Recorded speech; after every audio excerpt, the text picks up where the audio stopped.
በለው እናንተ ሩታ ግን በጣም መዘነጥ እያበዛሽ ነው። ፈጣሪ ሆይ የወለደች አትመስልም። እናንተ አምሮባታል፣ ግን አጠረ። ቀሚሱ አላጠረሽም?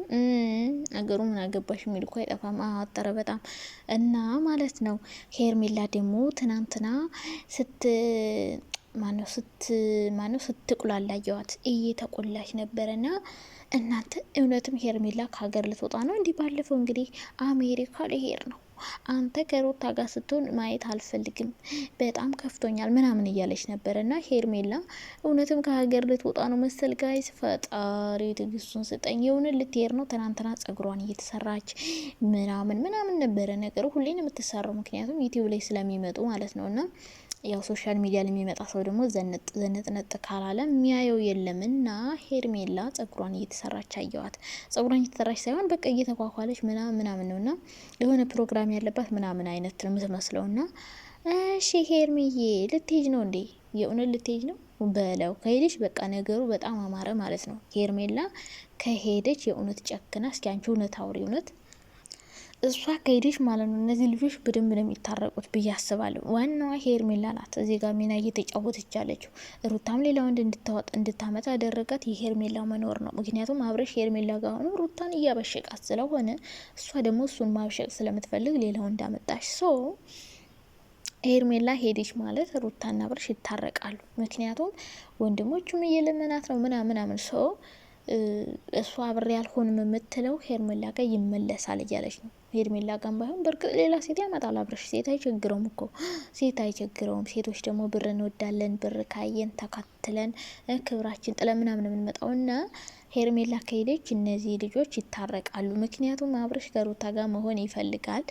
እንግዲህ እኔ ለዩቲዩብም ይሁን አላቅም ብቻ እሱ ሲጠየቅ ሁሌ አብሬ ይሆናለሁ ይላል። ግን ደግሞ ሁሌ ስህተቱን ችግሩን የሚፈጥረው ራሱ ነው። አብረሻውም አለ አብራችሁ ሆኑ ሲባል እኔ እኮ ፈልጋለሁ ምናምን ይላል። ከዛ ግን እንዲጣሉና እንዲለያዩ የሚያደርገው ምክንያቱን የሚፈጥረው ራሱ ነው። ገባችሁ አይደለ? ስለዚህ አብረሽ እሽሽ ምናምን ይላል እዚህ ጋር። ግን ደግሞ ሴት ከማምጣት ወደ ኋላ የሚል አይመስለኝም። ግን አንዴ ብትሞክረው ጥሩ ነው፣ እድል ብትሰጠው ብዬ አስባለሁ። ምክንያቱም በልጁ አንዴ አምጪው አንዴ ወሰጁ እየተባባሉ ከሚጣሉ የመጨረሻ እድል በቃ ሌላ ሴት ጋር ላይሄድ ቃል አስገብታ ምናምን አብረው ብትሞክረው አንዴ የመጨረሻ ልጁ ከተወለደ በኋላ ምናልባት ለልጁ ሲል ይስተካከል እንደሆነ። ምክንያቱም ከአሁን በፊት ልጅ ስለሌላቸው ምናምን ነው ሄርሜላ የመጣቸው ካረገዝሽ በኋላ ነው። በእርግጥ እርጉዙ ነው ልጅ እንዳለው መሰማት ነበረበት ነው። ግን አሁን እንደው ልጅ ሲኖረው ከልጁ ጋር ሲያድር ምናምን የሆነ የአባትነት ስሜት ተሰምቶት ሴት ጋር መሄዱን ይተው እንደሆነ አንድ እድል ብትሰጠው ሩታ ጥሩ ይመስለኛል። አይተውም ግን እኔ አብረሽ የተዋል ብዬ አላስብም። ሴት ጋር መሄዱን እዚህ ጋር ሶሻል ሚዲያ መነጋገሪያ መሆኑ ዋናው እሱ ፕላኑ ማለት ነው። የዩቲዩብ መምጣት ሰዎች በሱ ሁሌ እንዲያወሩ ነው የሚፈልገው ስለሱ። በቃ ማንም ዩቲዩበር እንዲበልጠው አይፈልግም። በቃ ሁሉም ሰው በቃ በሱ መነጋገሪያ አብረሽ እንዲያረገ በቃ ሁሌ እንደዛ እንዲባል ነው የሚፈልገው። ስለዚህ ዋናው ፕላኑ ይሄ ስለሆነ ይተዋል ብዬ አላስብም። ግን ደግሞ ምናልባት ሰው ልጅ ሲወልድ የሆነ እድሜ እየገፋ ሲሄድ ኃላፊነት ሲኖርበት የሆነ የሚስተካከለው ነገር ይኖራል ብዬ አስባለሁ። እና ለልጁ ሲል ምናልባት ይህን ነገር ሊተው ይችላል። ሄርሜላ ከሄደች ነው። ግን ካልሄደች እጅ ተንከሲስ እያለች ምንም ሰላም አይኖርም። ምክንያቱም የሆነ ሰዓት ክፍት ሲለው አለውልትልና የሆነ ከሩታ እንዲርቅ ታደርገዋለች። ግን ብቻውን ከሆነ ቢከፋውም ወደ እሷ ነው የሚሄድ። ቢያጠፋም ይቅርታ ጠይቆ ብታጠፋም ይቅርታዋን ተቀብሏት ወደ ሩታ የመመለስ እድል አለው። አሁን ግን እሷ ካለች ከሩታ ጋር ሲጣላ ሄርሜላ ጋር ይደበቃል። ሄርሜላ ጋር ደግሞ ሲጣላ ሩታ ጋር ይደበቃል። በእርግጥ ሄርሜላ ጋር እንኳን ተጣልተው አያውቁም። እንደ ቅቤን እንደ እንቁላል ነው እንዲች የምትንከባከበውና አብረሽ ምናልባት አንድ እድል ከሰጠችው ሄርሜላ ከሄደች ሩታ አንድ እድል ከሰጠችው ብታየው እንደኔ ሀሳብ ነው የምላችሁ። ምክንያቱም በቃ ልጁ ራሱ እንደዚህ እያሉ አስባችሁታል። አንዴ አብረሽ እየወሰደ እዛ መከራውን ያሳየዋል። 3 ቀን አራቀው ሆቴል ያሳድረዋል። አንዴ ደግሞ ሩታ ታምጣ ይጣላሉ። ከዛ ደግሞ ሩታም ወንድ ጋር ሆነ አንደኛ እሷም እየተሰደበች ልጅ እያለች ለምን ወንድ ጋር ሄድሽ ምናምን ተብላ ማለት ነው። ምናምን በቃ ብዙ ነገሮች አሉ። በነገራችን ላይ እነሱ ተለያይተው ልጁን ሲያሳድጉ ማለት ነው። ይሄ ሁሉ ነገር አይኖርም። አይኖርም። እሱ ከወንድ ጋር ማምጣት እነዚህ የሚያሽቃብጡት እሱ ብቻ ሳይሆን በዙሪያው ያሉ ሰዎች ሁሉ ነው የሚያሽቃብጡ ሰዎች ምን ይሆናሉ? በእርግጥ ይሄ ድራማ ከቆመ ብዙ ሰዎች የእንጀራ ገመዳቸው ይበጠሳል። ታውቃላችሁ። እነሱ ቢታረቁ ራሱ ሩታና አብርሽ አብረው ቢሆኑ ራሱ ጓደኞቻቸው የሚያጣሏቸው ይመስለኛል። የምሬ ነው። የራሳቸው ጓደኞች፣ የአብርሽም ጓደኞች፣ የሩታም ጓደኞች፣ የሩታን እንወዳታለን የሚሉት አታ ቤተሰብ ሳይቀር ማለት ነው። እና እነሱ ይሄ ድራማ ካቆመ እነሱ ከታረቁ ሰላም ከሆኑ ከዛ በኋላ በምን ይሸቅላሉ? በምን ይሸቅላሉ? የቡታጀራ የቲወልጅ ውድ እኮ ነው። እንትና እንዲህ ያረኳት፣ ሩታ እንደዚህ ልታረግ ነው፣ ለምን እንደዚህ ያረግ፣ ለምን እንደዚህ ሆንክ፣ ሩታን አገኘዋት፣ አብርሽን አገኘሁት እያሉ የሚሸቅሉት እኮ በእነሱ ነው። ሁላችንም፣ እኛም እነሱም። እኛ መተዳደሪያችን አይደለም ሲጀመር መደበሪያችን ነው። ያው አንዳንድ አስተያየት መስጠት አለ አይደል?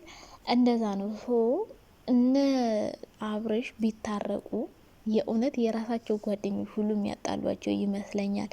ምክንያቱም እነሱ ከሌሉ ስለ እነሱ ካላወሩ የለም ብር፣ ዶላር የለም፣ ዶላር የለም። በምን ያወራሉ? በምን ይሸቅላሉ? ማንን ያጣላሉ? ማንን ያጨቀጭቃሉ? ስለዚህ እንደዛ አይነት እርቅ እንዲወርድ አይፈልጉም ጓደኞቻቸው ራሱ በእነሱ መሸቀል በእነሱ መስራት ነው የሚፈልጉት። አብርሽም እንዲሁ እየተጣሉ እየተጨቃጨቁ ሄርሜላ ራሱ እንዳትሄድ ይፈልጋለሁ። መለየት የማይፈልገው በቃ መስራት ይፈልጋል። ከእሷ ጋር ሆኖ እየተደበረባትም ሲደብረውም ድብርቱን እየረሳባት ምናምን ምናምን ከእሷ ጋር ነው መስራት የሚፈልገው። ስለዚህ ሄርሜላ አሁን ከሄደች የእውነት ግን ውሸታቸው ነው እኮ ነው። ቡታጅራዎች እውነት አያወሩም። በነገራችን ላይ አብዛኞቹ ውሸታቸው በፈጣሪ ስም። በተለይ ዩቲዩብ ላይ የሚያመጡት ነገር ኦማይ ጋድ፣ ወንድማቸው ያልሆነም ወንድሜ ነው፣ እህታቸው ያልሆነችው እህቴ ናት፣ ሚስቱ ያልሆነችው ሚስቴ ናት፣ ከዛ ደግሞ ሚስቱ የሆነችውን ፍቅረኛ ናት፣ ሚስቱ የሆነችውን እህቴ ናት ብሎ ያመጣልና እንደዛ አይነት ነገር ስላለ ማመን ከባድ ነው። ሄዳለሁ ብትልም እነሱ የሰጧት ካራክተርና ድራማ ይሆናል። አሁን አብርሽ ሰሞኑ በምንም ነገር ሊሰራ አይችልም። ሄርሜላም ልሄድ ነው ብላለች። ሩታም ወደ ቤቷ ልጇን ይዛ ተመልሳለች። አብርሽ አሁን አንድ ድራማ ይፈጥራል። ታያላችሁ፣ ሰሞኑን ማለት ነው። ሰሞኑን አንድ ድራማ ፈጥሮ ደግሞ ትንሽ ቀን ዩቲዩብ ይሸቅላል። ከዛ እንደዛ እያሉ ይቀጥላሉ ማለት ነው። እና እነሱ መቼም ነው የማይታረቁት። ነገሩ ለመስራት ስለሚፈልጉ ተጣላ፣ እንደዚህ ሆነ እያሉ ይቀጥላሉ። አንደኛ ጓደኞቻቸው፣ ሁለተኛ ሁሉም የገቢ ምንጫቸው እነሱ ናቸው።